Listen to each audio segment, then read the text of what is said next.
Welcome to the fourth Follow This Investor Symposium, which the goal of this symposium is to give you an overview of next month. Next month, when 10 climate resolutions will come to vote at Big Oil. We will start in 9 days from now in Texas with Valero, and we will end at the end of May in Texas, California, and in Paris. So very symbolic in Texas and in Paris with the AGMs of Total, ExxonMobil, and Chevron, where very crucial climate resolutions will come to vote. And as we speak, many investors are discussing how to vote on these climate resolutions. In this 1.5 hour, we will try to give you a good overview and to empower you for this AGM season. Since our last symposium a year ago, a lot has happened. There was a new IEA report, which basically said there was no room for extra exploration. There was, of course, the famous court ruling in the Netherlands against Shell. There was the Glasgow summit, and there were 3 new IPCC reports. And last but not least, in May, an increasing number of shareholders voted for climate resolutions. And let me take this opportunity to thank all these voters. We, Follow This, just put our fair ask on the agenda of the AGMs, but change really happens when you, investors, vote for these kind of resolutions. So again, 10 resolutions will come to vote this AGM season. In this Investor Symposium, we will focus on voting behavior. How is it possible that a resolution that started with a mere 2.7% got 30% last year at Shell and even majorities in the US? Therefore, because we talk about voting behavior, we've invited the two proxy voting agencies, ISS and Glass Lewis, and of course we invited the 10 oil majors. We rather talk with the oil majors than just about them. We are very pleased that Equinor accepted the invitation and will speak on this symposium. Next to Equinor, we will speak with 2 eminent scientists, with 2 responsible investors and now famous climate attorney. Welcome everybody, I see you on the screen on my left side. So stay with us for 1.5 hour and you will be prepared for the AGM season. During our symposium, you can submit questions in the chat box, and Roos Wijker, our team member next to me, will submit your questions after the talks, after the Q&As with our speakers. So let's get started. Please stay with us when we go to Utrecht, when we will talk with Detlef van Vuuren, a climate veteran, I always call him. He was writing his PhD about climate change when or let me speak for myself, when I was not thinking about climate change yet. And he played a big part in writing the IPCC reports, among others the 3rd IPCC report, which was just published. And Detlef, welcome. Thanks a lot for joining us. You told us that maybe the most difficult part of this whole process was not the scientific work, but the negotiations to come to the summary for policy makers. Then scientists suddenly have to negotiate with government officials about the content of the summary for policy makers. How many hours did you sleep in this last final weekend?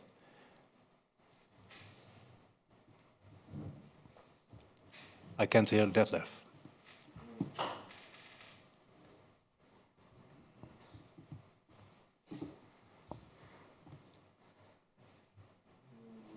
You know I cannot hear Detlef?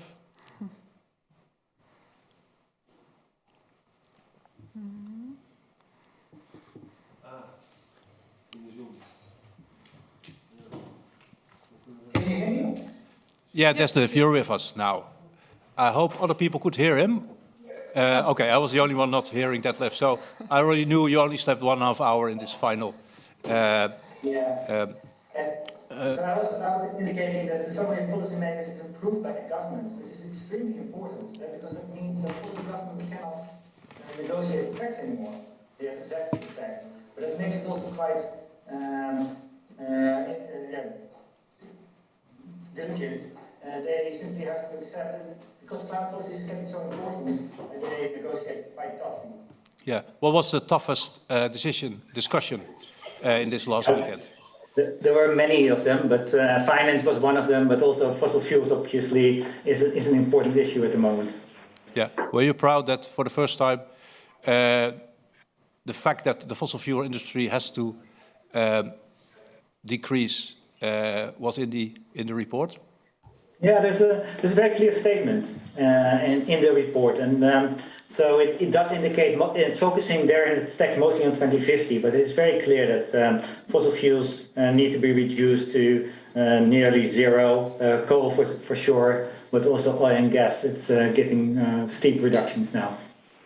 Yeah, let's talk about the carbon budget. We discussed this last year already. A year ago, you explained to us how the world already had emitted over 2,000 gigatons and that there were around 460 gigatons left to have a 50% chance to stay within the 1.5 degrees C boundaries.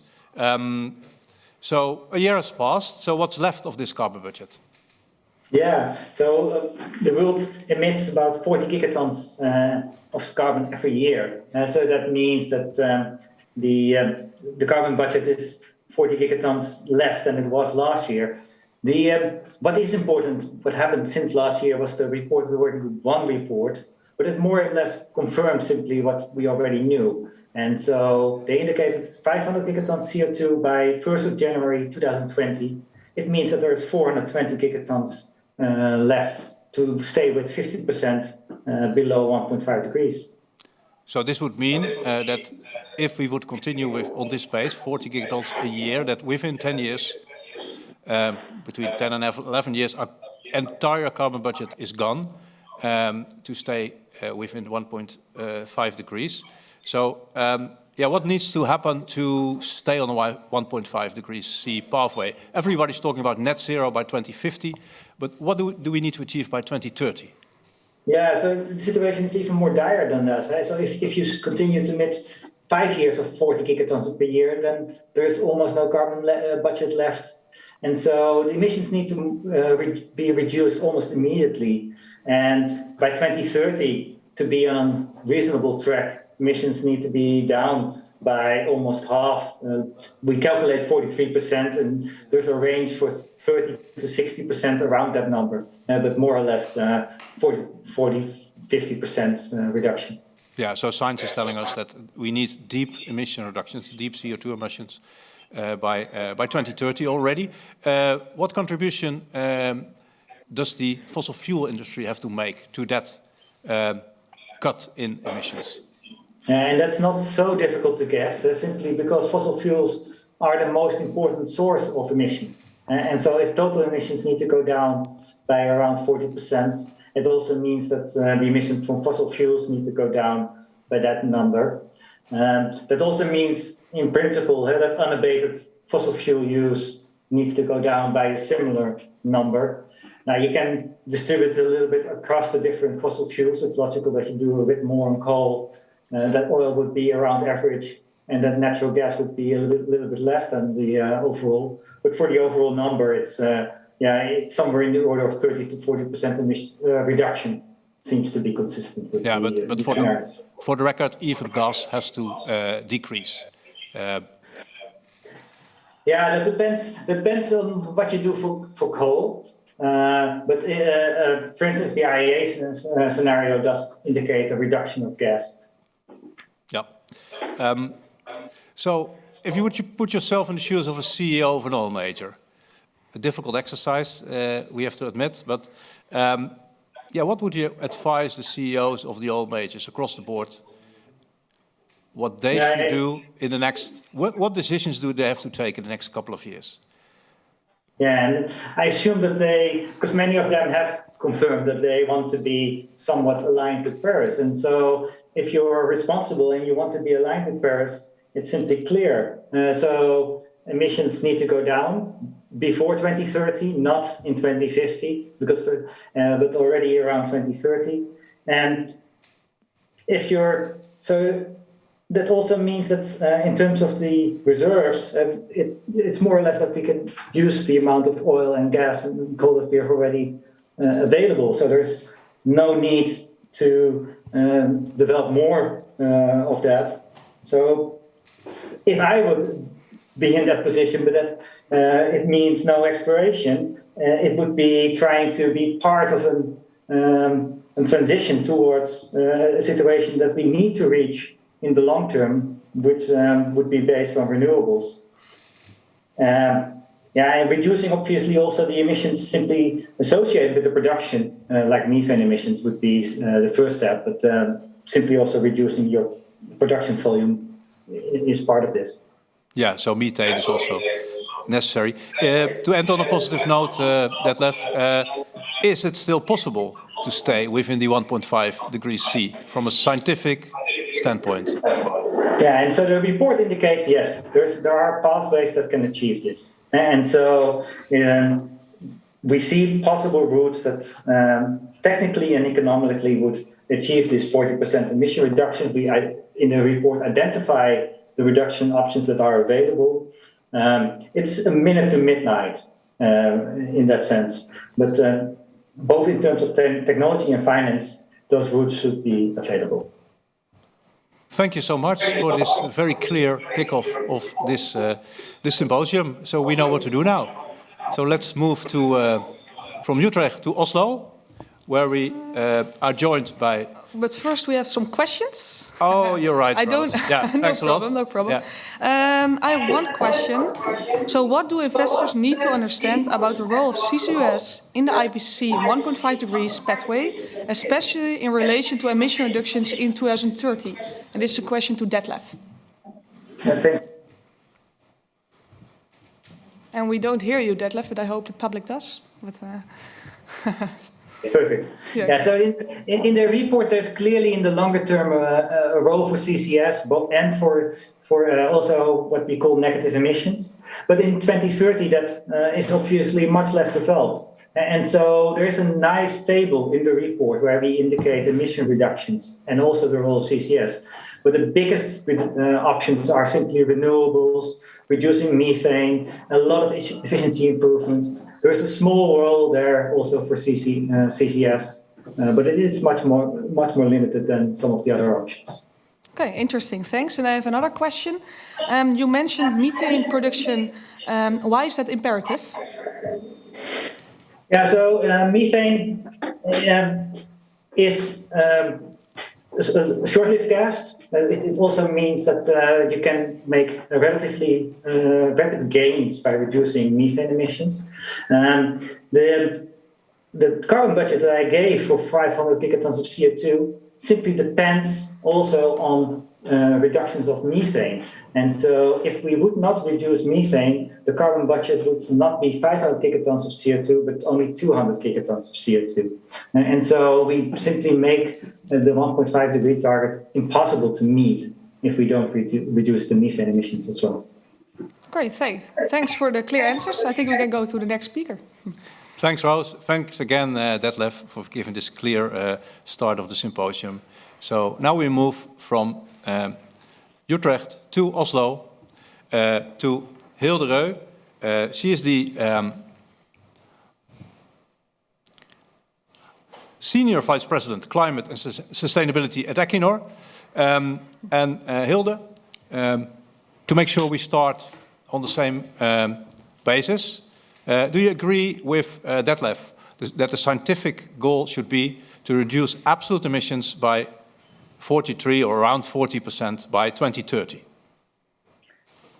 Yes. Hi, hello, Mark, and good afternoon. So absolutely, I and Equinor agree that science is very clear, and the latest IPCC report's also very clear that we need deep emission cuts globally by 2030 to limit global warming to 1.5 degrees. I think it's also very clear from science that this can only happen by really fully transforming how we produce and consume energy, which is such a vital commodity for sustainable development. So we really see the need for deep and rapid emission cuts, and we see that society is currently in a bit of a split because we need energy for a growing population, and at the same time delivering these deep and fast emission cuts. So this is really a huge challenge that we all share.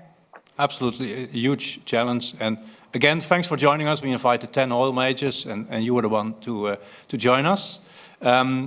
So yeah, indeed, everybody has to do enormous efforts in the next 10 years and take enormous decisions in the next couple of years to achieve that emission cuts by 2030. So governments have to take tough decisions, consumers have to change their behavior. But let's focus on the industry and in particular on Equinor. So what will be the contribution of Equinor to achieving these deep cuts in emissions? And so not only scope 1 and 2, but specifically scope 3. So Equinor is 50 years today, started out as a pure oil and gas company 50 years ago. And today we're transitioning into a broad energy company. And our job now is really to apply the synergies from oil and gas and apply that into new areas, renewables, carbon capture and storage, and hydrogen. And I think a very good example here is how we can apply our offshore expertise from oil and gas into offshore wind. So in short, for us, it's not only about cutting emissions, it's about providing energy with lower and lower and eventually net zero emissions, because we can't turn off the need for energy. So for us, it's really about contributing to a balanced and sustainable energy transition where you address both emissions and energy. So we focus really on 3 areas. Firstly, reducing our own emissions. And I think we have one slide that we can also pull up just to emphasize this. This is the light blue bubble. We believe this is very important, that every company has a particular responsibility for scope 1 and 2 emissions. Indeed, if everyone addressed those, problem solved. This also, of course, includes methane and flaring. So we have an ambition to cut our direct emissions, scope 1 and 2, with net 50%, at least 90% of that through absolute emission cuts. And we have a near zero methane ambition as well. Then another very important part of this for us is demonstrating our commitment to really investing in solutions, investing in the alternatives. And this is the green bubbles here. This shows how we change the way we allocate capital. So from primarily financing oil and gas to financing more and more renewables and low carbon solutions. And you can see there that the ambition is that by 2030, more than half of our investments should be in renewables and low carbon solutions. And of course, the part that still goes into oil and gas, the plan there is to decarbonize much of that oil and gas through CCS and hydrogen over time.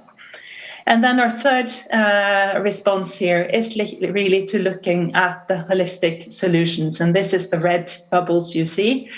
And this is about scope 1, 2, and 3. And we use an intensity-based approach because we want to capture renewables and we want to capture both energy and emissions.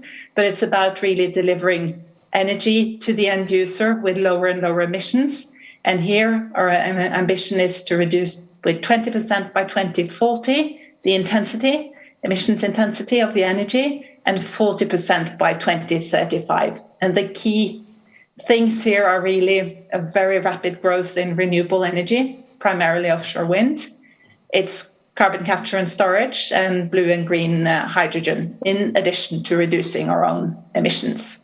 Thank you so much. A very clear explanation. It's great to hear that Equinor sees a big role for themselves in offshore wind. I think most people would agree that a company who's, like every oil and gas company, who's great in large offshore projects in oil and gas can use that engineering power and engineering capabilities to build huge wind farms. So I think that would be a great transition. You told us about the targets you have for 2030. It's an intensity target. Everybody knows that's an average. So the intensity of your products will fall. Detlef just explained to us that absolute emissions have to fall by around 40%. So can you tell us what absolute emissions Equinor will achieve by 2030? Yeah, this will depend both on our oil and gas production levels, but where we do not provide forecasts, but also on CCS and hydrogen in particular. And we believe that the development there, in particular between 2030 and 2035, will be very rapid. So this is why you see also this rapid increase from 2030 to 2035 in terms of net carbon intensity. So we believe the emissions will be significantly lower than today, but we haven't set an absolute number on scope 3 because of the large uncertainties there. But the number for our own emissions is on absolute basis. So this is part of our approach, which is then to address, of course, to address the net carbon intensity, you also need to address net emissions. So the 20% ambition gives a very good indication, I think, also of what net emissions will be. Yeah, it's good to hear that you think your absolute emissions will go down. I think investors are really looking for hard commitments on around minus 40%. But let's agree to disagree here. Just 2 quick questions to end our conversation. Last year, since the Follow This Climate Targets Resolution, which asks for absolute emission reduction targets in line with the Paris Climate Agreement, got a 39% of the non-government votes. What conclusions did you draw from that? That from the non-government votes, of course, the government votes with Equinor traditionally, but the 1/3 of your shareholders that votes independently, almost 40% voted for more stronger targets. What conclusions did you draw from that increasing number of investors that voted for stronger targets? I think we see in general increased awareness of and also interest in climate-related risks and opportunities and disclosures from investors. And we also see that investors increasingly address the holistic ESG aspect, so focusing both on climate, but also how we handle environmental and social aspects related to that. So that is definitely a trend that we see. We also see that our share price is currently near all-time highs. So we think our investors have a very strong belief in our current strategy. And we have just released an energy transition plan laying out more details about concretely how to deliver on our ambitions. And that is also up for voting at the upcoming AGM. So we hope to see continued support really for a clear transition strategy. And one of our key aspects here is really to focus on concrete actions in the next year, so getting from ambitions to action mode. We really hope so, and let's look what happened at the next AGM. Equinor will, like Shell last year, have also an in-house resolution next to the Follow This Climate Targets Resolution. Our scientist Anne Lafarre has some remarks about that later. So thanks a lot for your contribution. Thanks a lot for joining us. Yeah, let's end this conversation like we end most engagement calls. Let's agree to disagree. We think, and more investors think, that emissions really needs to be cut by around 40% by 2040. But let's continue the conversation. Thanks a lot. All right, we have 2 questions. One question of the audience is Equinor thinking about offsetting CO2 by restoring nature? And it's from Marcel de Berg. Yes, so we are looking into nature-based solutions and offsets as well, but we do believe that needs to be a very sort of supplemental activity and not come in instead of real emission cuts. So that is also why we've set this cap where we have a 50% absolute emission cut for scope 1 and 2 emissions. We've said that we will deliver at least 90% absolute, not because protecting forest is not very, very important, but it needs to be a supplement. Great. And then I have a last question. Could you elaborate on the feasibility of upstream exploration and production companies setting Paris-aligned targets? Yes, very good question. I think, starting with scope 1 and 2 and methane, I think we see a lot of activity from upstream companies really making clearer commitments on addressing your direct emissions. On scope 3, I think the challenge currently is that to reduce very quickly your scope 3 emissions. So customers' emissions, it's basically about sort of divesting or selling to other producers. And I think there's a dilemma there, whether that really solves the climate and energy dilemma. So this is also why we believe that you need to address both the emission and the energy side by side. Okay, great. Thanks. Thank you so much. I think we're now joined by Lars Dijkstra. Welcome, Lars. Thank you, Mark. Thanks. Thanks for joining us. Lars Dijkstra is the Chief Sustainability Officer at Van Lanschot Kempen.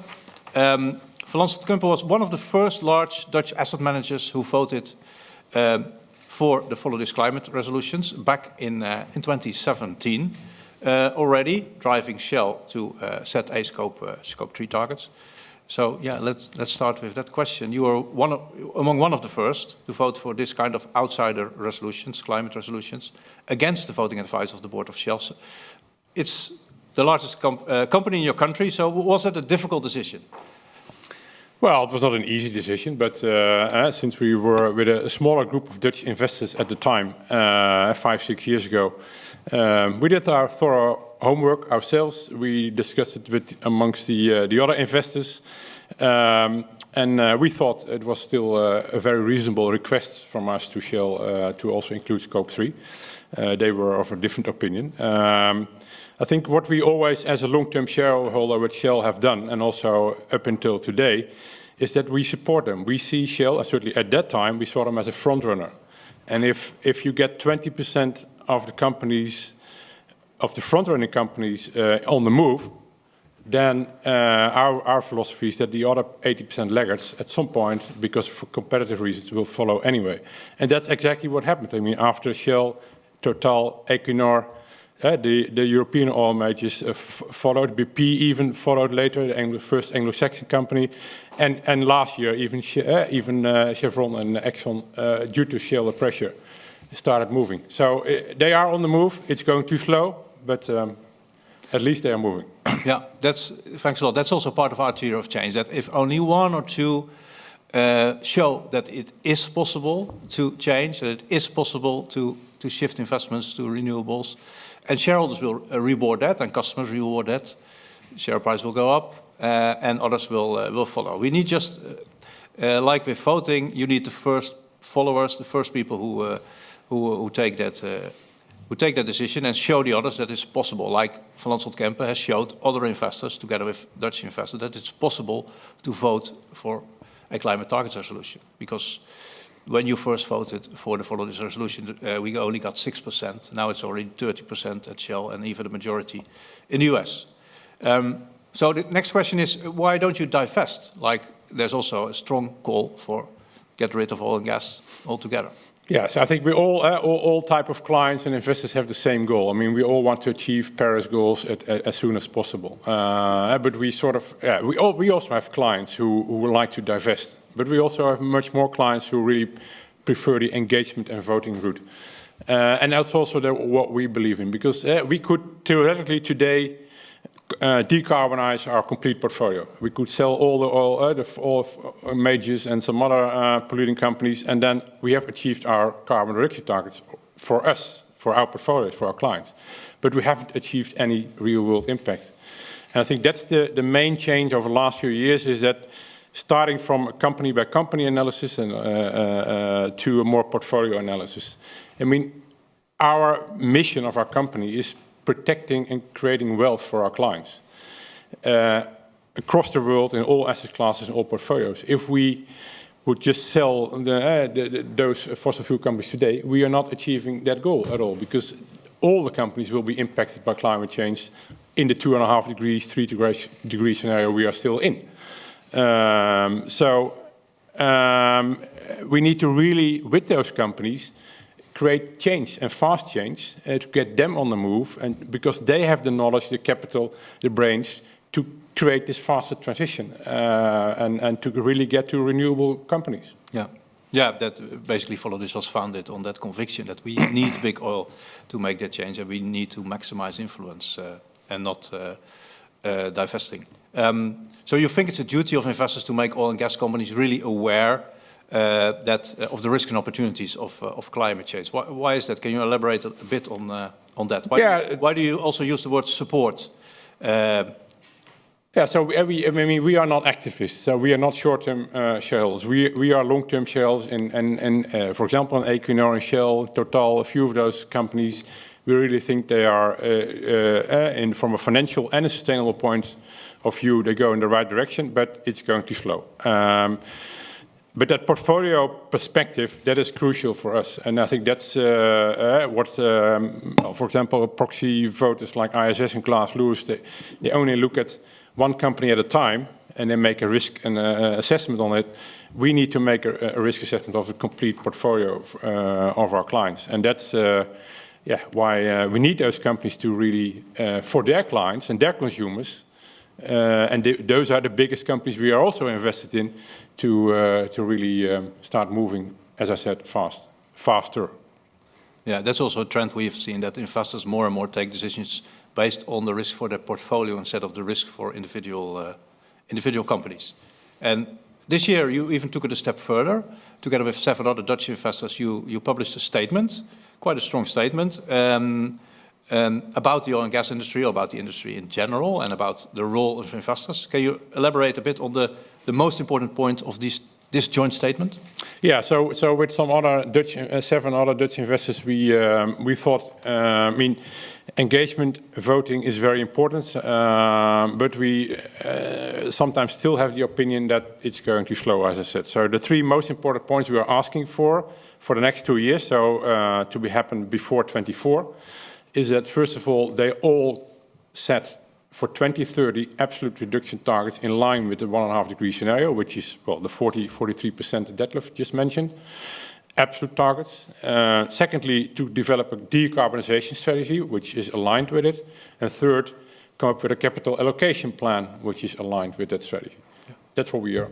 And you also call on fellow investors to join that, to also vote for climate resolutions, vote against boards if they have a climate strategy which is not aligned with Paris? Absolutely. So we work. We don't do this collective action only with Dutch investors. We do it a lot with international investors. We are all part, and we also Lanschot Kempen with the Climate Action 100 initiative, of course. So all of those investors, we think it's now really time already. Although we move, but it's really to accelerate the movement. It's 1 minute before 12. That was the latest IPCC report, and we need to go faster. And we need to go, it's 2050 net zero commitment is fine, but this is the critical decade where it needs to happen. Absolutely, and it's great that you call on fellow investors to follow your example, because engagement alone will not do the job, as we have seen. So based on what these 10 oil majors, where now climate resolutions are on the ballot, starting 9 days from now and ending at the end of May. These 10 oil majors are, according to the CA100+, not Paris-aligned yet, not at all. So what would it mean for your voting, as it looks now? Well, we are in conversations with a lot of them still. With one company, we already made it public. So in the direction of Total, we will also co-file a shareholder resolution to make sure that they follow the plans as just outlined. Yep. But the other companies, as we speak, we are in conversations. But how things stand as of today, it's not looking pretty for all of them. So we are not shareholder of all of them, by the way. But the ones we are shareholder on, we will certainly put our votes in line with Paris. Yeah, let me take this opportunity to thank you and the other investors who filed this resolution at Total Energies. In France, you need 600 million to file a shareholder resolution. That's capital Follow This doesn't have, so we couldn't file that ourselves. So it's great. It's a lot of Dutch and French investors, institutional investors who co-filed with us. Yeah, Dutch, French, one from England, I think, and one from Belgium. Yeah. So it's a coalition of 11. So what do you expect for next AGM season? Do you expect these support and pressure on all majors will increase? And we will see that in voting? I definitely hope so, but I also expect, yes. All right. Yeah. Thanks a lot, Lars. Thank you. All right. Then we go to a question. I actually have a question myself. I assume you're already working a while for Lanschot van Kempen. Do you see a difference in narrative over time? Like, is there more importance around reaching the Paris Climate Agreement, and how do you see that in your work? Yeah, well, our sustainable journey is already going for 20 years. Our first sustainable fund was launched in 2002. So it's a journey, but certainly the journey is accelerating. I mean, like we started 5-6 years ago with Shell, I mean, also our own thinking has accelerated. It's a top 5 strategic priority for the firm. We also, on our own AGM, will put forward end of May a climate strategy as for Lanschot Kempen. So yes, we try to play our part, and as a wealth manager, we have this unique opportunity in the middle of that chain between our clients and the companies we invest in on their behalf to make that change. Yeah, I can imagine that feels very good when you're working. Well, yeah, we need to. Well, it's hard work to get to results, so it's about. I mean, ambition is one thing. Then it's about action. Then it's about accountability and delivering the results and showing it also to our clients, also for us, is still quite a challenge. Right. Thanks. Yeah. And do you think oil majors will act on their own accord without involvement of shareholders? No.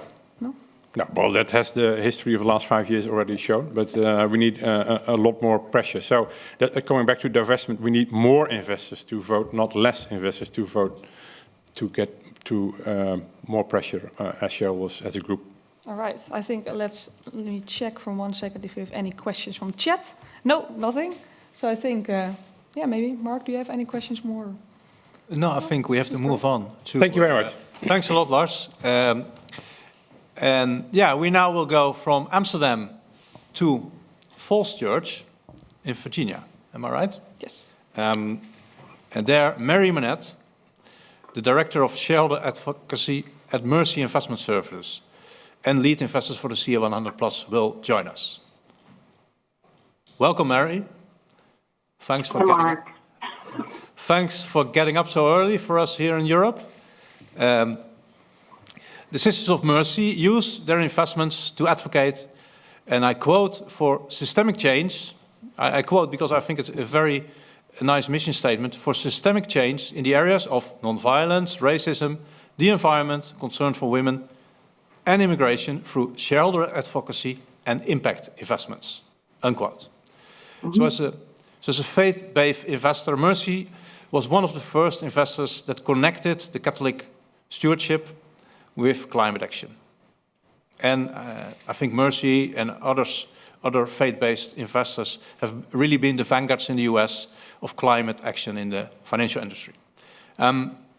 So one of the actions Mercy Investments undertook was filing a climate resolution at Valero, the oil major in Texas, where the AGM season starts in 9 days from now, as I already told.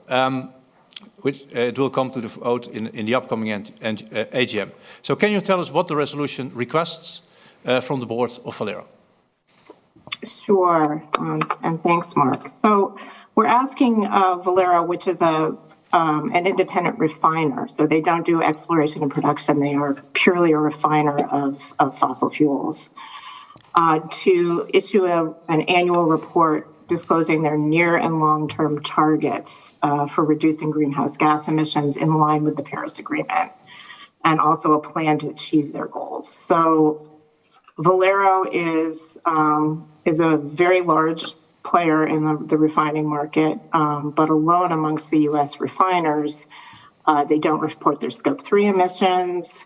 They have a Scope 1 and 2 target that has some questionable pieces to it. They actually use their Scope 3 emissions to offset their Scope 1 and 2 emissions in their target. And they don't have a long-term target at this point. And so that's really what we're pushing for. So thanks a lot. So you ask for Paris-aligned targets, Scope 1, 2, and crucially Scope 3. Is that the same request as to follow these resolutions? It's similar. It's the language is slightly different, but it is essentially the same ask. Yeah. Yeah, that's great. So this brings you more or less makes life for investors easier. So there are 10 climate resolutions. Also, the total resolution also asks for Paris consistent targets for all emissions, Scope 1, 2, and 3, short, medium, and long term. So this makes, in our opinion, life for investors a lot more easy. So besides filing climate resolution, you also voted for climate resolutions in previous years. So how did you vote for these climate resolutions, and what was your rationale in the previous years?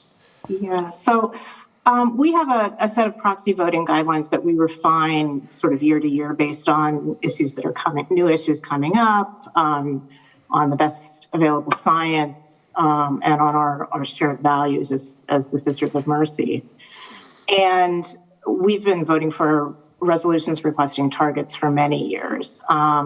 So yes, we have supported the Follow This proposals and other proposals asking for targets. Increasingly, we're seeing proposals asking for targets in line with the Science Based Targets Initiative. That's not possible currently for oil and gas companies because they haven't issued a set of guidelines for that yet, but we're hoping soon.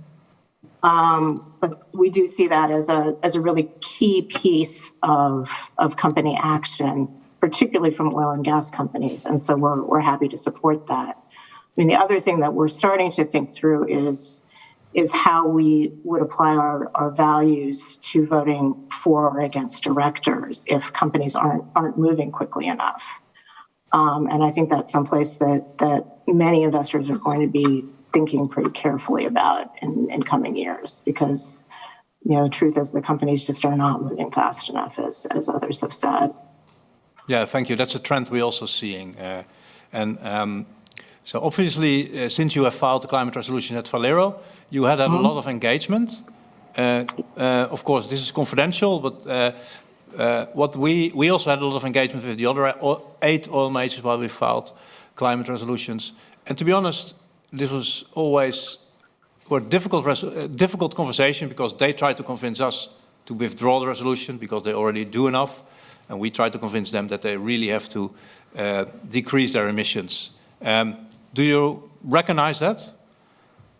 Oh yeah, I mean we're actually one of the co-leads for Climate Action 100 with Valero, so we've been engaging for a number of years, and they've made some progress. They have set some targets, but it's not enough, and it's not substantial enough or fast enough. And so we did discuss this proposal with them, but we weren't able to come to an agreement in order to withdraw it, and it will go to a vote. Yeah. We have the impression that they all agree that emissions have to be cut by 40%, and that they all want to be in the other 60%, and all want to be the last man standing. They do. They all believe that they will be the last one standing, and obviously they can't all be. So. Yeah. So having had this engagement conversation, yeah. Do you believe oil and gas boards will change their business model on their own accord, with engagement only? I don't. I think these votes are critical. I think they're an important tool to push companies, but I think it's going to require a whole host of actions. Everything from investors continuing to push and file proposals, activists continuing to raise these issues, governments acting. We need everything coming together, because these companies will not change on their own. I think that's pretty clear. Thank you. That's a very clear statement, and I think more and more investors are convinced of that. Thanks a lot for your leadership in the US, where it's more difficult than in Europe, I think. Let's see if there are some questions from the audience. Yes. Why did you decide to file a climate resolution specifically at Valero and not at others? It was partly because that is a company where we've engaged. We have co-filed resolutions at other oil majors over the years, ExxonMobil, Chevron. We actually have a proposal at Chevron this year asking them to report how they're directly measuring their methane emissions, because these estimates that a lot of the companies tend to use are pretty inaccurate. And the company actually took an unusual step for a U.S. company and is supporting the proposal, which is still on the ballot. So that's an interesting one. And we are engaging a number of different companies, but Valero was one where we really felt it was important to file this year to really continue to push them. Yeah, it's great. That's the 10th climate resolution, of course. I have another question from Cas, and I will read it out loud. How do we get large index managers to follow the model activity heard here on this call? When BlackRock, State Street and Vanguard start voting similarly, the impact will not be as great. How do we get them to think more progressively? That's a really great question. And we actually have engaged some of the large asset managers in the US about that very issue, about their proxy voting. And I think they have really improved over the years because of that push from Mercy and other investors. So we've seen majority votes going up in the US in part because the BlackRocks and the State Streets are beginning to support these proposals. Great, thanks. Then we can go to the next speaker. Thank you. Thank you. Thanks a lot, Marie. Thanks a lot for joining us. Have a great day. And we see you around when there are more questions. Yes. So let's move to our next speaker. We have another scientist in our midst today, Anne Lafarre. She is Associate Professor at Tilburg University in the Netherlands, and she is specialized in the field of corporate sustainability and shareholder engagement. Now, at the moment, she's carrying out a 4-year research project on the role of Dutch and international institutional investors in corporate sustainability. And she will give a presentation in which she will highlight her main takeaways. So Anne, we go to Tilburg now. The floor is yours. Well, thank you, Mark. Thank you for the very kind introduction. I do not see my sheets, but I trust that they will be on. And I will indicate next sheets if you can move to the next sheets. Yeah, now I can see them. Great. So I will tell you something about indeed my research when I investigate actually whether institutional investors vote responsibly or not. So you can go to the next sheet. So institutional investors are today's largest shareholders of listed companies, and they seem to be in the right position to foster sustainable corporate behavior. And if you go to the next sheet, you can see here Larry Fink at the World Economic Forum in 2020 wearing a scarf with the famous warming stripes created by Ed Hawkins. So this may actually signal that BlackRock and the other investors are using their powers to save our planet. But actually there's contradicting evidence on whether we should be really relying on this investor-led sustainability. And you may perhaps remember the long essay of Tarek Fancy claiming that BlackRock and the other investors are greenwashing in chasing the money of millennials and other sustainability-minded clients. Also, research shows, for instance, that PRI signatories are not always more responsible than their uncommitted peers, and ESG and non-ESG products are not always very different. So in my research, as Mark just explained, I try to, and it's, by the way, also available, this paper on SSRN, I try to investigate whether institutional investors are truly responsible. So I invest their voting behavior to reveal their true preferences under the presumption that the using of voice or the use of voice is expensive, and that institutional investors are only using voice when they are truly willing to challenge the corporate management to foster sustainability. And indeed, on the next sheet, I see it's already on. The previous sheet, I will indeed share some results of my research. So here, indeed, you see a graph with the first results of my research. And I investigate in this graph the voting behavior of investors for a sample of 1,392 corporate sustainability voting items in a period of 2016 to 2021. And the model that I use, you see in this graph, is the W-nominate model. And this model is actually widely used in political sciences to map the ideology of politicians in the US based on their Congress votes to see whether their ideology is, for instance, closer to being a Democrat or a Republican or perhaps liberal or conservative. And I took this model and I applied it to investor voting, so institutional investor voting.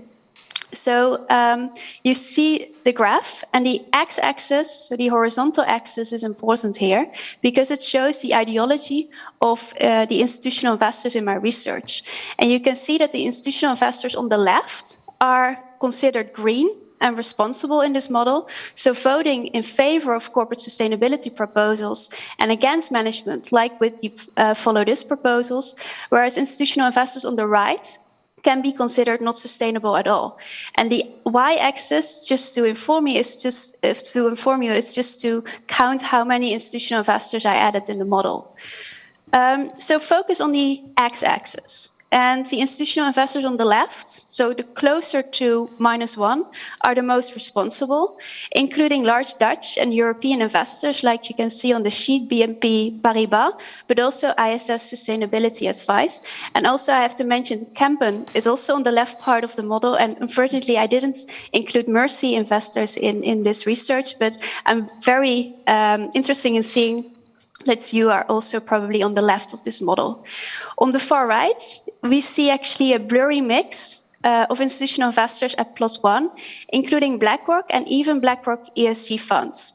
And the model thus really shows that these investors do not really walk the talk and do not vote in accordance with their green promises. And also in some other models, I do not have the time to show those models on the sheet, but for instance, also only including voting items for 2021, these investors, so BlackRock and the other big three asset managers, stay really on the far right side of the model. So you can go to the next sheet with the two graphs now. Yes, so thank you. So I also would like to show you this model for my research. It's another model. It's again the W-nominate model, but now in a two-dimensional setting. And this means that now the y-axis is not just a count, but actually represents the second ideology. The x-axis, so again the horizontal axis, is still the important dimension here because it still shows the sustainability preferences of institutional investors. So focus again on the y-axis of both graphs. So the graph on the left represents the Follow This resolution at Shell. And on the right, you can actually see Shell's in-house climate proposal of 2021. And on the left of each figure, like on the previous sheets, you can again find the sustainable investors, the Dutch investors, for instance. And on the right, you can find the more classical conservative investors that do not really support these sustainability voting items. And the line you see in each graph shows the cutting line for each proposal, separating investors from voting against and predicted to vote in favor. And the graph with the Follow This proposal, investors on the left were predicted to vote in favor for this proposal, whereas in the graph with the Shell in-house proposal, investors on the left, so sustainability-minded investors, were predicted to vote against. And although there's way more research needed to really estimate the effect of in-house climate proposals, I would like to highlight already some of my findings with you.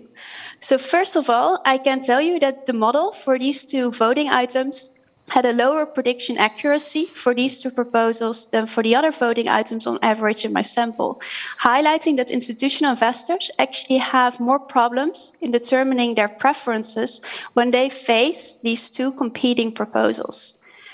Secondly, you can see in both graphs that the areas really overlap between voting in favor for the Follow This proposal and voting in favor, so the right side of the graph of the Shell proposal, voting in favor of the Shell proposal. So these overlapping areas show actually that some investors were predicted to vote in favor of both proposals, and this also happened in practice. And it's very hard to interpret the preferences of institutional investors if they vote in favor of both proposals. So that really raises some questions. And finally, as you can see on the graph with the Shell proposal, so the in-house Shell proposal, it is really located on the far left, indicating that only the very sustainability-minded institutional investors actually voted against the climate proposal of Shell and supported the Follow This proposal. So next sheet, please. Yes, thank you. So to conclude, I only have a couple of minutes, so I would like to share some conclusions.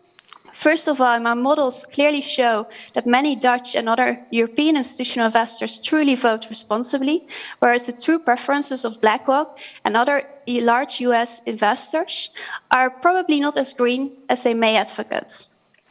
Secondly, And although I have already indicated that more research is needed here, it seems that an in-house climate proposal like the one of Shell generates confusion, and institutional investors may be tempted to support the management in a less ambitious climate proposal than, for instance, the Follow This proposal. And it seems that only the really sustainability-minded investors located on the far left of my model are willing to oppose management here, and thus vote against such an in-house proposal. These were my initial findings and remarks. Thank you for your attention, and I would look forward to any questions you may have related to the research. Thank you so much. Yeah, great you could explain this in such a short time span. When you're working on a 4-year project and you're asked to explain what you're doing within 10 minutes, I think that's quite a challenge. So thanks a lot for that. And also thanks for the conclusion, the important conclusion that the in-house say on climate resolutions are creating confusion among investors. Because this year there will be more in-house climate resolutions at BP, at Equinor, at Shell, most probably again. And I can assure you that the confusion is not only among the investors, but also within the oil majors themselves. Last year, the first in-house resolution came to vote at Shell. Shell was, again, an industry first, like they were the industry first with scope 3. And after the vote, they said, we will, because of the, I have to explain, the corporate governance code in the UK says if more than 20% vote against management, you have to conduct research. And Shell said, and I quote, this is what they published, we will seek to fully understand the reason why shareholders voted as they did, particularly those who voted both for Shell's strategy and for the Follow This shareholder resolution. And we will formally report back to investors within 6 months. It's now April, and to date, Shell has not even answered their own question on this subject. So Shell also is confused about the voting results. And I think this confusion can only end if investors start voting very consistently in the next AGM season. So thanks for that. Maybe there are some more. Oh no, we're going to do the questions from the audience. Yeah, great. After we've talked about voting behavior. You do this 4-year research. We looked at voting behavior for the Follow This resolution specific. So for that, Jesper Vaarwijk will join us. I'm still nervous, Jesper. And it's still, after so many years, I still think if I now make a big mistake, this will not, we will not stop climate change. So Jesper, welcome. We will show you 4 trends in voting behavior. And of course, the first trend we've seen since 2016 is that investors increasingly vote for climate resolutions filed by an NGO like Follow This. Back in 2016, we only got 2.7% of the votes, and now in 2021 we got 30% of the votes, despite all the new promises Shell has made. And in the US we even got majorities. We think this has to do with the fact that investors more and more think this is appropriate. They see that big oil can make or change the Paris Climate Agreement, and they see that they have to vote for this. It has also to do with the fact that investors are now seeing that Scope 3 is essential to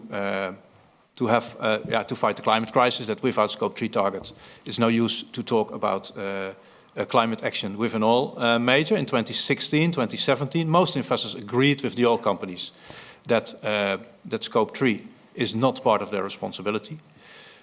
A third reason we see is that these climate resolutions, voting for climate resolutions, has proven to be quite effective. We've now seen 5 oil majors first saying Scope 3 is not our responsibility. You have, shareholders, please vote against this resolution. After a growing number of shareholders voted for the resolution, Shell, BP, Equinor, and last year Chevron and Phillips 66 set targets for Scope 3. And of course, a fourth reason why we think investors more and more vote for these climate resolutions, that they see that engagement alone doesn't do the job, and that engagement even is misused once in a while. when we look at the official responses of Shell and BP to the over 20% votes last AGM season, after 6 months, BP claims to have, and I quote, heard clear support for BP strategies during extensive engagement with investors after the vote. End of quote. Shell claims, and I quote, broad indications of support for Shell's strategy, unquote. ConocoPhillips claims that stockholders overwhelmingly did not express an expectation for ConocoPhillips to set a Scope 3 target. And Chevron states, this is all official publications of these companies in the proxy statements, most stockholders generally did not favor shrinking Chevron's traditional oil and gas business or shifting the core business to renewables. End of quote. So these are conclusions from oil majors of closed doors engagement. And we can, of course, never be sure if it's really a majority of shareholders who says, for example, Chevron, you don't have to shift your business. ConocoPhillips, you don't need to set a Scope 3 target. What is clear is the votes. And therefore, we think that only engagement combined with voting will send a clear signal to the boards of these oil majors. We've heard from investors that they also think they won't move on their own accord. Only engagement combined with voting will send a clear signal. So Jesper, welcome. You will elaborate on 3 more trends we've seen. Yes, thanks, Mark. So we've looked into investor voting behavior and we've observed a number of trends, as Mark said already. And the first one actually touches upon something that Lars already mentioned, which is that proxy advisors are losing their relevance as they are taking a case-by-case, company-by-company basis for their voting recommendations. And while from 2016 to 2016, we saw that their negative recommendations resulted in low voting outcomes for the Follow This resolutions, this changed in 2020 and 21, when despite negative advice, increasing support for the Follow This resolutions followed, 21% at BP and 30% at Shell. So this indicates that they are losing their relevance when they advise negatively in relation to climate votes, and that investors, that it is important that investors use their own voting guidelines to vote on climate resolutions. So a third trend that we see is a large discrepancy in the voting at US and European resolutions, the Follow This resolutions.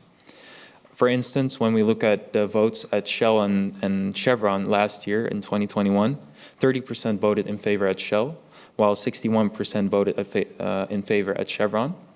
And while this in part can be explained by the fact that Shell had an in-house resolution, like we said already, and that resolutions in the US are precatory in nature, and that one of the proxy advisors recommended positively for the Chevron resolution, we found an additional explanation stemming from a division of 3 groups of investors that we observed. Group A votes for climate resolutions across the board. And Group B votes for unless an existing company-issued target already exists. Group C consistently votes against. So we looked at the rationales that some of the investors had published to understand the difference between these different type of voting outcomes. And generally, we found that Group A focuses on science-based targets, and Group B settles for sufficient disclosure or company-issued targets. And therefore, since no oil major at this point is Paris-aligned, Group A votes for all meaningful climate resolutions, while Group B, for instance, voted against climate resolutions in Europe in 2021 because these companies already had a strategy in place, in spite of the fact that these strategies were not Paris-consistent at the time. So to give you an example, you can see on the slide the rationale provided by Aegon and BlackRock in relation to the Shell resolution in 2021.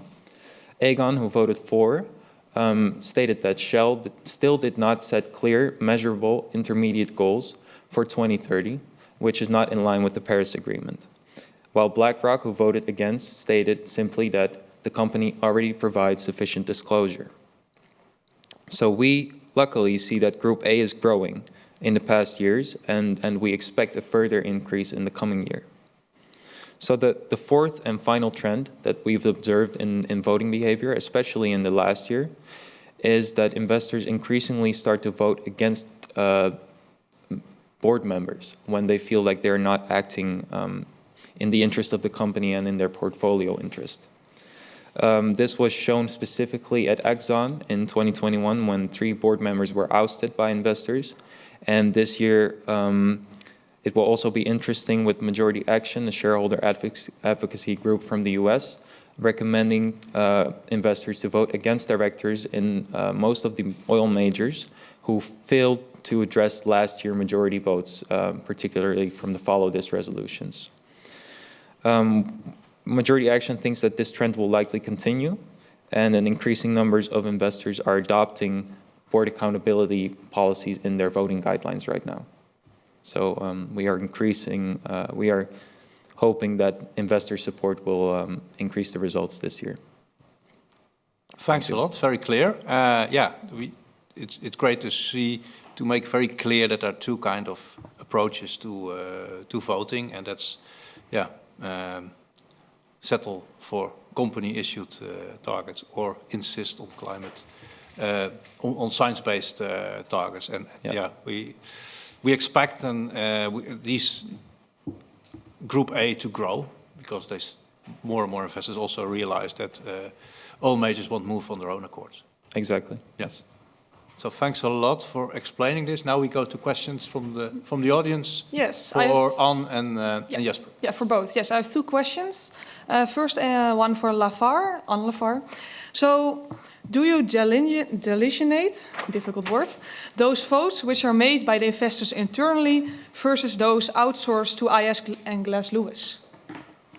A good question. So I used all the votes of the institutional investors themselves recorded in the Proxy Insights database. So they either use their own voting guidelines or the ISS and Glass Lewis voting advice.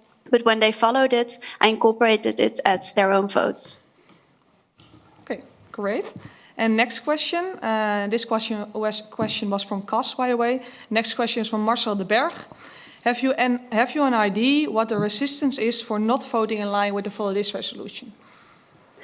Oh, that's a tough one. I think actually what Jesper just explained, the 3 categories, I noted them down because I think it's a very interesting observation. I think that makes sense. So I also observed some of the voting rationales. I tried to do some text analysis on them. And indeed, most investors explain voting against and particularly voting in favor of, for instance, the Shell in-house resolution, that there is something that the company is doing and that they feel that it's sufficient because the company is showing that they want to put effort into it. Whereas the scientific basis is lacking. So the Paris alignment is lacking. So I think that that's part of the explanation. But I'm now in a way stealing Jesper's theory. So I would like to give the floor to Jesper here, actually. Thank you, Anne, for confirming our hypotheses to this point. Could you repeat the question, actually, or is it not posed to me at this point?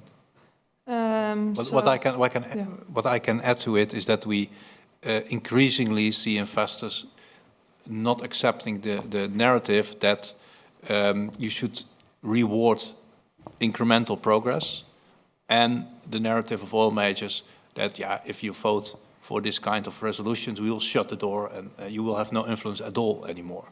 Yeah, these 2 narratives, which I've heard a lot in engagement with investors, say, Mark, we don't vote for your climate resolution because then Shell or BP will shut the door and we will have no influence at all. I think more and more investors accept the fact that you can only engage when you have a clear, when you can have clear consequences, and one of them is voting, of course. So that's what I saw changing. Yeah, and a question also for Anne. How can investors draw their voting guidelines to allow for voting for sustainable resolutions?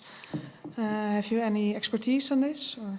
How they can draw their voting guidelines? Well, I think there are many resources nowadays, including, of course, Follow This with the resolutions, but also other NGOs that are actually analyzing the in-house climate resolutions and other proposals. So I would say actually rely on your, on the one hand, maybe on your in-house ESG experts, and on the other hand, perhaps also coordination and collaboration is useful to see, like for instance the Climate Action 100 Plus initiative, to see what proposals should be supported and what not.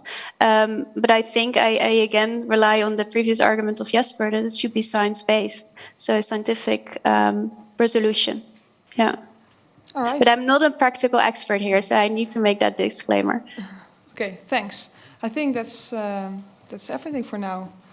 All right? Yeah, thank you all for your questions. Jesper, Anne, thanks for giving us your view and your research. Please stay with us because there might be questions at the end of this symposium. But first, we will move to our last guest. Mackenzie has a question from the audience. My apologies. Yeah, we have a question for all speakers, but I thought we can ask it on the end. But that's great as well. We will ask it. No worry. All right, we saved that question for the last. Yes. We've also saved our most famous guest for the last. So I'd like to welcome Roger Cox, now a world-famous attorney, for not only winning a climate case from the Dutch government, that was already in 2015, this case was won 3 times on a row, asking the Dutch government to reduce emissions. He also won the famous climate case against Shell last year. This was one of the major developments in May 2021. Welcome, Roger. We're going to talk about the legal risk of not acting on climate change. And you would be the best person to explain what are the legal risks for all majors and for investors. Before we start, let me emphasize, Follow This and Friends of the Earth, who started the court case against Shell, are completely independent. We were surprised by the court case, although we have, of course, exactly the same ask, and that's approximately halving emissions by 2030. So these cases are completely independent, but they enforce each other, because we can now go to investors this year saying, if you still vote against the Follow This resolution, you're actually saying that the Dutch just was not right in asking Shell for emission reductions. So again, welcome, Roger. And yeah, let's first zoom in on the Shell case. Can you explain us what is the core of the verdict, and what actually should Shell do?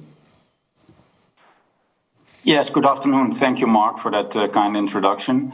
The core of the verdict, well, basically it is that Royal Dutch Shell, or Shell PLC as it's now called, as a parent company should implement a new corporate strategy based on science and should implement a climate strategy achieving 45% reductions in an absolute sense by 2030, and for both Scope 1 and 2 emissions, but also for Scope 3 emissions, basically meaning that the company, as a oil and gas major will have to shrink and become a smaller company in that regard.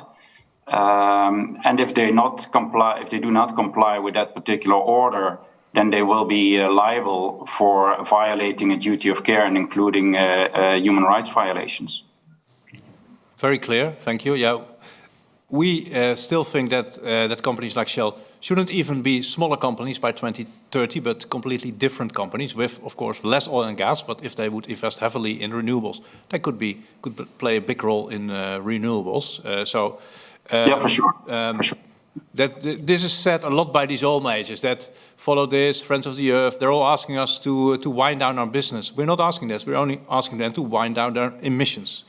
So can you tell us what was the role of the Follow This climate resolutions in this Shell ruling? Did you use it as evidence?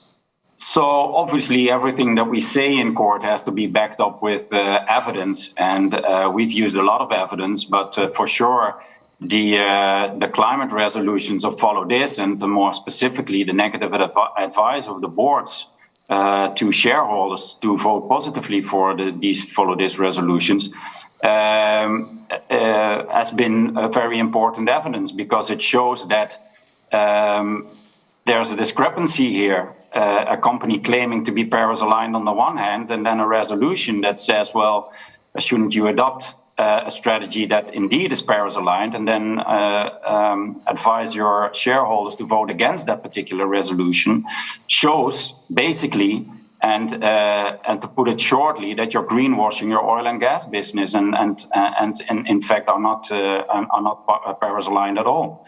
So as you yourself and other speakers today have been rightfully arguing, is that a net zero pledge or whatever it doesn't mean that you're Paris-aligned. It's about absolute emission reductions to be achieved by 2030, and especially from a wealthy and rich oil and gas company, you could expect them to reduce their emissions by what is needed on a worldwide average, which is this 45% reduction by 2030, which is now not only science-based, but which has also political consensus, because in the considerations of the Glasgow COP decision, you will read that this is the critical decade, and that all countries understand that absolute emissions of 45% by 2030 need to be achieved. And our biggest energy companies in the world obviously have a role to play, a proactive role to play, for us to even be able to achieve that particular goal, because also countries know and declare that they can't do it on their own. They need proactive measures from big systemic players like the oil and gas majors.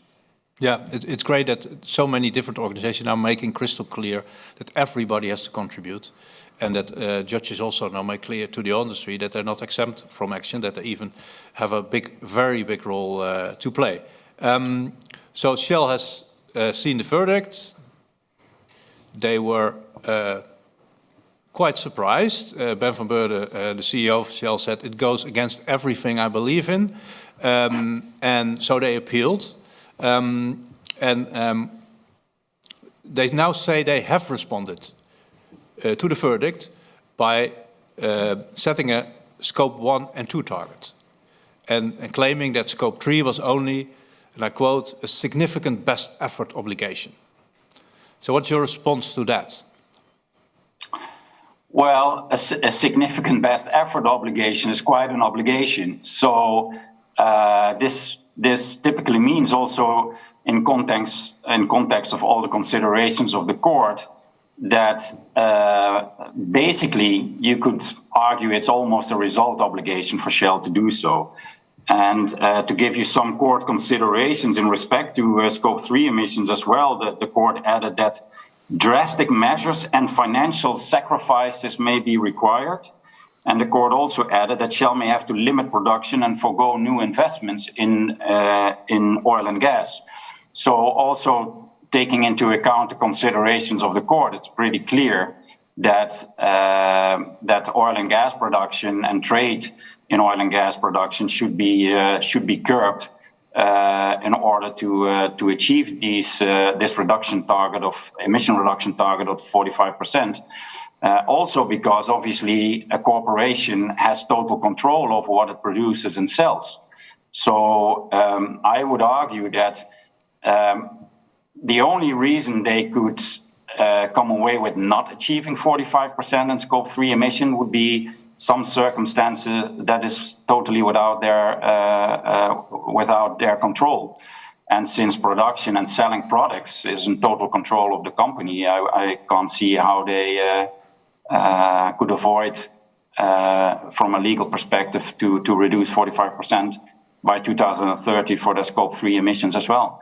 Which also makes sense because Scope 1 and 2 emissions are only 5% of their total emissions. And it is clear that if they don't change their ways and curb oil and gas products, and if they will start a renewable business, if you want, but that's not what the case is about. The case is about curbing oil and gas productions and emissions related to that. But if they want to become a renewable company, that's all fine, obviously. But it's all about emission reductions now, and the consequence of that will be curbing oil and gas production and the sale of oil and gas. Yeah, thanks, Roger. To play Shell's advocate, they feel quite singled out. They say, why only us and not all the other oil majors? So, what are the consequences for the other oil majors of this verdict? Well, there's always a first verdict, and there is always a first order and a first defendant in these cases. It happened with the asbestos industry. It happened with the tobacco industry. There must be a first in order to be a second and a third and a 10th and what have you. So, for sure, they are singled out as the first company now to receive such a court order, but they won't be the last, in my opinion. We expect to win the appeal, and we expect to be successful, and other NGOs and citizens to be successful in similar cases and similar cases against other oil and gas majors. So I expect a strong growth in these type of strategic cases, if you will, against oil and gas majors.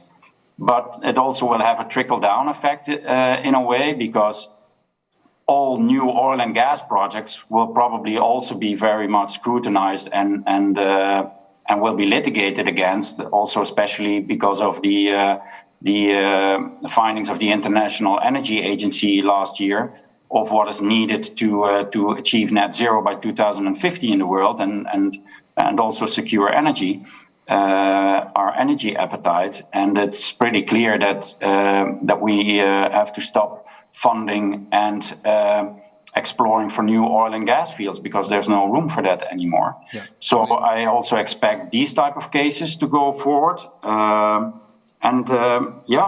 other thing is that other oil majors must understand that they can be sued in the Netherlands as well as in any other jurisdiction, because you can for sure be sued in your home state, but also in each and every other jurisdiction or country, because of the fact that you create damages worldwide. And so ExxonMobil and Chevron and BP also create damages in the Netherlands. Yeah, so they could be sued in the Netherlands as well, like Shell has been sued, but they could also be sued in Finland or Thailand or what have you. And this is also what will happen, I expect, in years to come. Yeah. So Shell's not singled out. They're just unlucky that you were born in the Netherlands, that you went for Shell first. I don't know. Yeah. No, but you think this case is applicable globally with other oil majors? Can you elaborate a bit? We're running out of time. What is the potential legal risk for the boards of other oil majors and also for investors? Well, there are certainly risks here, because by now it's 2022. It's pretty clear what's at stake. We know that there's a catastrophe in the making if we don't reduce our absolute emissions.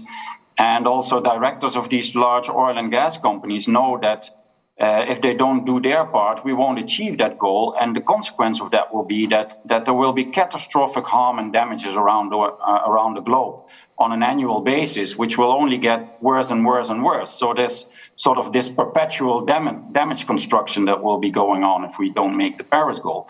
And there's no company as such that will be financially good enough to contribute its part to these damages. So basically, if these claims in the future will be successful, that will ruin the business as such. And if you know, once as a director, you know that your corporation is not good for that kind of compensation, then there is a real risk you become liable next to the corporation as well. So there's also directors' liability at stake here. So I would argue that directors of these large companies better take this up with their legal counsels and have a good look at it, because my expectation is that in years to come, these type of, if you will, climate litigation 3.0 cases will also become successful. And as for investors, well, big investors like the ones we've mentioned in the last hour are also systemic players who have their own role to play in this transformation. And once they keep on financing these CO2 emissions and financing the destruction of the world, if you will, they risk the same sort of liability as these big oil majors do. Because any large systemic player that has the influence to make a difference will at some point be held accountable, I think. And I expect that to become more and more successful in years to come. Yeah. Thanks a lot for this warning, which it's basically a warning. So do you think voting for climate resolutions that ask for truly Paris-aligned targets, will that mitigate risks for investors? It's an important, very important first step, obviously, for investors to vote for these kind of resolutions, because it shows that they're serious about keeping a global warming in check. But it's not the only thing that they should do. I think that they should align their portfolios with and make them Paris-aligned. And I should think that in their engagement strategies, they will have to show that they are serious, and that if the large oil and gas majors don't become Paris-aligned, let's say within a year or so, that they should withdraw at the end of the day. Because if engagement is not successful, you have to take up another strategy and set an example, and make sure that others will follow that example and communicate amongst one another about pressuring these boards of oil and gas majors to change. Because what we've heard by many speakers already is they won't change on their own behalf. That's sort of common knowledge already. So we know that investors are needed to pressure these companies and their boards to change, and the other pressure that we try to apply, that the youth movement tries to apply, that the whole that other people that apply pressure on these companies need to do that and continue to do that. Yeah, no, we fully agree that we need pressure from all sides. They won't change on their own accord, so we need pressure from the courtrooms, from the investors, from society, from governments, from all sides to make them change. Otherwise, we have no chance to meet the Paris Accord. Exactly that. Thanks a lot, Roger. I think we will now go to Roos again. Yes. To see if there are questions from the audience. Questions for all speakers, I think. Yeah, we have one question for Roger and two questions for all speakers. Maybe Lars can join the table if you will. You can also answer if you want to. So a specific question to Roger from Alex Wilkes. Hardly any investor spoke out to ask Shell to act in line with the judge's ruling, so not to appeal it. Were you disappointed about that? No, because that is to be expected, given where most investors and companies stand at this particular point. We expect them to behave the way they behave, and that's why we go to court. So I wasn't disappointed by the fact that they would appeal. I expected them to appeal. Okay, great, thanks. Then we have another question also of Alex Wilkes. So what do Lars, Mary or others think of the January letter from the Texas comptroller threatening 19 investors, including BlackRock, with a loss of business if they don't support the oil industry? Is that intimidation likely to suppress investors' vote at 2022 AGMs or to be ignored? Maybe Lars could answer the question. I didn't know about this specific request, but well, I think it's as I said, there are several strategies for investors to divest, engage, etc. We think engagement works, but is more effectively for the whole world in the end. But you need to be serious about it. And well, I think the interesting research of Anna of Tilburg University shows also with facts. I think it's good that researchers and academics do this. Yeah. And there have been already some articles about voting behaviors of passive providers, won't mention any names here, that they don't live up to the engagement and voting expectations, and as such, the Paris goals. All right, thanks. I think Mary may know the letter. Also, or?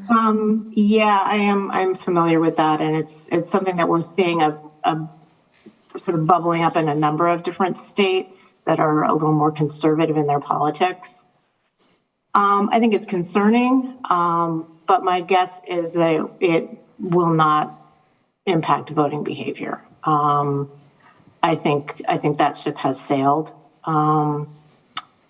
I mean, it certainly won't impact our voting behavior. And I think, the fact that a lot of these investors that are getting this pressure are members of Climate Action 100, have really expressed publicly their support for action is significant. But I think it is an indication of kind of the push and pull that we see in the U.S. over some of these issues that is still playing out. All right, great, thanks. Then I have another question from Rick Alexander. So, as I understand it, the main argument of companies against absolute Scope 3 limits is that other companies will meet demand and perhaps do so with higher intensity. What's the best answer to this prisoner's dilemma objection? Maybe one of the speakers want to answer, or Mark? Yes, exactly. Yeah, our answer to that is always, if you really think that if you don't deliver the oil and gas, others will do, yeah, that shows a complete lack of imagination of the other possibilities, so renewables. So, of course, if you just stop delivering oil and gas, others will step in. But if you deliver consumers and businesses renewables instead of oil and gas, they don't have to go to others. So that's the simple answer to that. It's if you have the imagination that the world can move from fossil fuels to renewables, that's not a question anymore. Okay, thanks. I think that are all questions. I'm doing the last check. Oh, there's, I think, one more question coming in. So let's see. All right. I think it's coming. Maybe we have... yeah, here. The next one. Also from Alex Wilkes. Thank you for all the questions. So the Russia's war in Ukraine has shifted conversations towards the importance of security of energy supply and away from climate change issues. Could this result in less support for climate resolutions? Who may want to answer it? Lars, maybe, or any other speaker? I don't know. I would say that this even makes it clear, certainly from a European perspective, how important the renewable and the energy transition is, and the investments in renewable energy. I mean, if there's one topic where Europe should unite, which is now become very clear, is one common energy policy in all of Europe, and renewables, like the IPCC report is showing, it's about wind and solar, and we have it all. I mean, Northern Europe, we have the wind. Southern Europe, we have the sun. If you just make sure that all the grids are there and the transport systems are there, it's, from a scientific point of view, it's easy, it's doable. We need the money of those and the brains of those companies to get it going. And we want to, as investors, we want to have green dividends, not brown dividends in the future. Yeah, great. I think also the IPCC said indeed that there's no technical limits or no economic limits. So indeed, this should be possible. Are there any other last questions? I'm still here. That's great. Let's see. All right.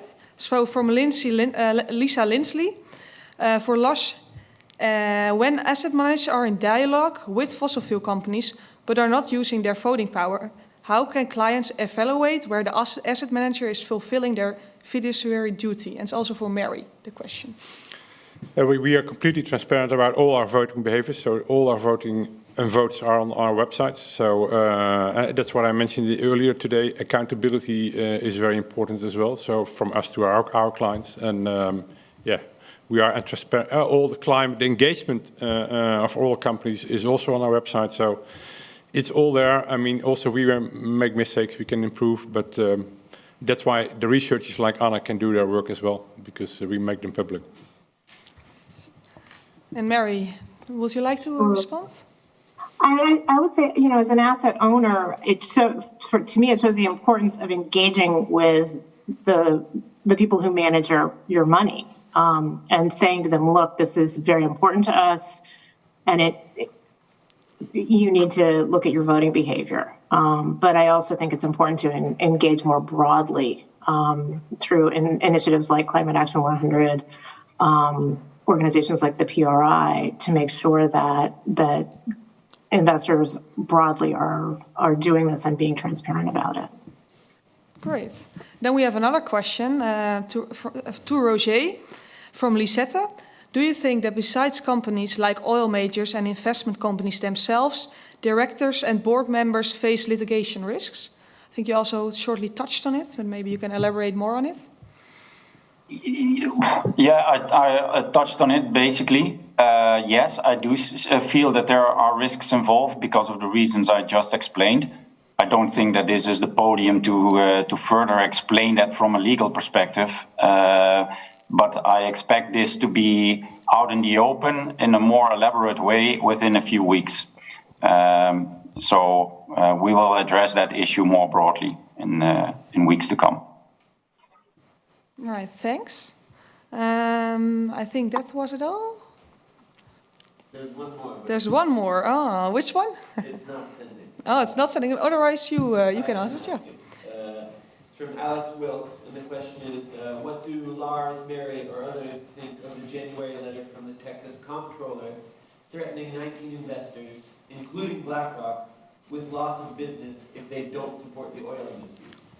Is that intimidation likely to suppress many investors' votes at 2022 AGMs, or to be ignored? Yeah, I'm not sure if you all hear it. Otherwise, is it here? Do they hear it? We had that question. Yeah. Otherwise, you can give the question. That's also. Otherwise, you can give me the phone. Sorry for all these technical peculiarities. Let's see. I don't have it. Yeah, the letter, right? The 19 investors. Yeah, I already asked it actually. I already asked this question. Sorry. Okay. I think that's everything, right? I think it's great. Then the last word for Mark. Thanks a lot, Roos. Lies and Roos, thanks a lot for organizing this together. Thanks a lot to the speakers for joining us. You will, as a small token of our appreciation, we will send you a book, which is one of my favorite books. It's called Originals, How Non-Conformists Move the World. I think, and the most interesting chapter is about tempered radicals. We need tempered radicals like yourselves to fight the climate crisis and to make sure the Paris Climate Agreement is met. And let me finally address the investors. Dear investors, dear responsible investors, you know that there's no single oil major that's Paris aligned. And therefore you are our last hope in the fight against the climate crisis. And we really hope that we informed you well today and that we've empowered you to vote against the boards of these companies and to vote for climate resolutions that support these companies to set Paris consistent targets, to shift their investments, and to help us achieving the Paris Climate Agreement. You really are our last hope, because big oil will not change their business models, will not change, will not shift their investments from fossil fuels to renewables without your support and maybe without your pressure. And that will have devastating consequences. If they don't decrease emissions deeply in the next 10 years, if they don't take the decisions to halve emissions by 2030, this will have devastating consequences for the world and for your portfolios. Thank you.